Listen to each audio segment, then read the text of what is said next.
আল্লাহ তাআলা বলেন, কুল লাউ কানাল বাহরু মিদাদাল লিকালিমাতি রাব্বি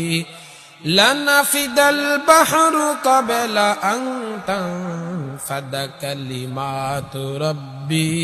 ওয়ালাউ জিনা বিমিসলিহি মাদাদা। আল্লাহ রাব্বুল আলামিন